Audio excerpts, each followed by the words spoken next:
What happens if you walk through this lifetime, something unexpected comes? And then there it is. Something that we call choice. You have the choice.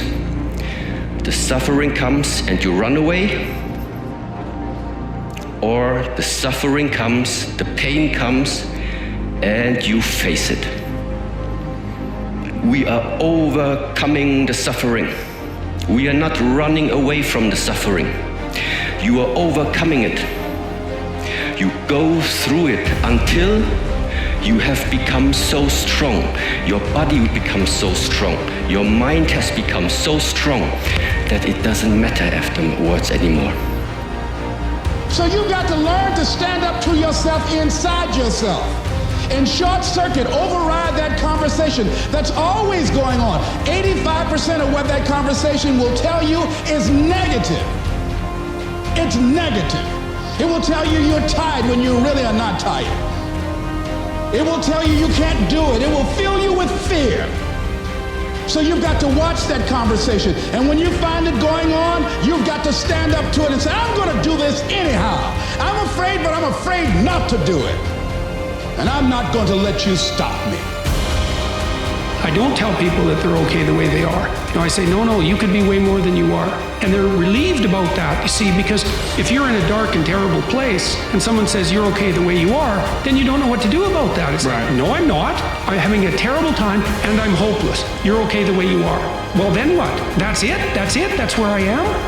And you could be way better. You could be incomparably better across multiple dimensions. And in pursuing that better, that's where you'll find the meaning in your life.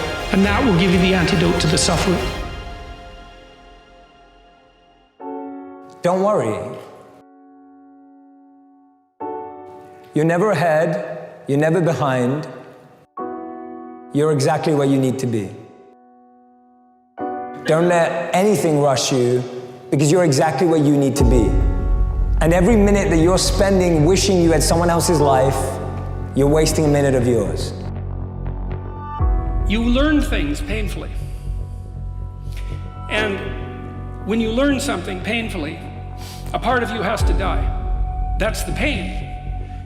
When a dream is shattered, for example, a huge part of you that constituted that dream, maybe even the biological substrate of that dream, has to be stripped away and burned. And so, life is a constant process of death and rebirth. And to participate in that fully is to allow yourself to be redeemed by it. And so the good is that process of death and rebirth, voluntarily undertaken. It's like you're not as good as you could be, so you let that part of you die. What happened for me is I realized as my life was circling the drain, this was not the situation that I wanted. I didn't want my life to end in divorce. I didn't want to be in financial ruin. I didn't want to be depressed. I didn't want to be anxious. And here's the truly screwed up thing. I knew what to do to fix it. See, this is the trap that most of us are in. But progress towards a worthy goal, a worthy vision in your life, is the pathway to success. So why don't most people make it? Why don't most people? They go their whole life, they never really live, they react. Because they live in the physical world. They don't control their thoughts. I want you to remember this. Thoughts are the currency with which you purchase your dreams. Thoughts are the currency with which you purchase your dreams and your vision. If you can begin to change the way you think, literally you can begin to change your life. But most people only operate in the physical world. Discipline equals freedom in all aspects of your life. From a fitness perspective, you gotta have the discipline to get up early in the morning, you gotta have the discipline to work out, the discipline to eat the right foods. And if you have those kind of disciplines, they're not easy. But if you make the right choice over time, it's gonna give you freedom.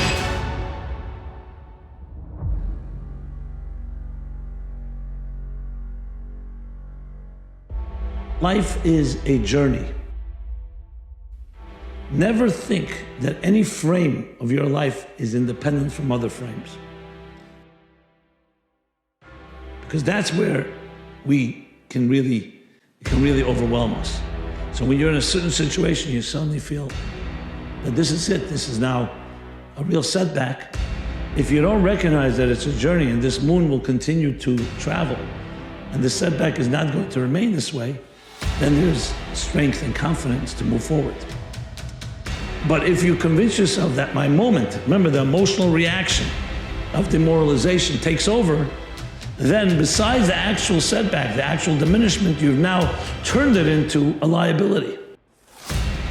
But I will tell you this, it isn't one thing. And it isn't 10 things, and it isn't 100 things. It isn't a quick path, and there are no shortcuts. Meditation won't get you there, and neither will a miracle drug or an organic supplement or some superfood. Getting better isn't a hack or a trick or a one change that you need to make. Getting better is a campaign. It's a campaign. It's a daily, a weekly, it's an hourly fight. It's waking up early and going to bed late and grinding out every second in between. Your brain spends most of its time trying to make sure you don't notice because you'll go crazy if you notice everything. But when you decide what's most important to you, your brain goes after it. If you don't know exactly what you want or you let yourself get beyond that into something general, you're not going to achieve it. Clarity is power. The more clear you are about exactly what it is you want, the more your brain knows how to get there. The biggest challenge that you will have in life is you. There's an old African proverb that says if there's no enemy within, the enemy outside can do us no harm.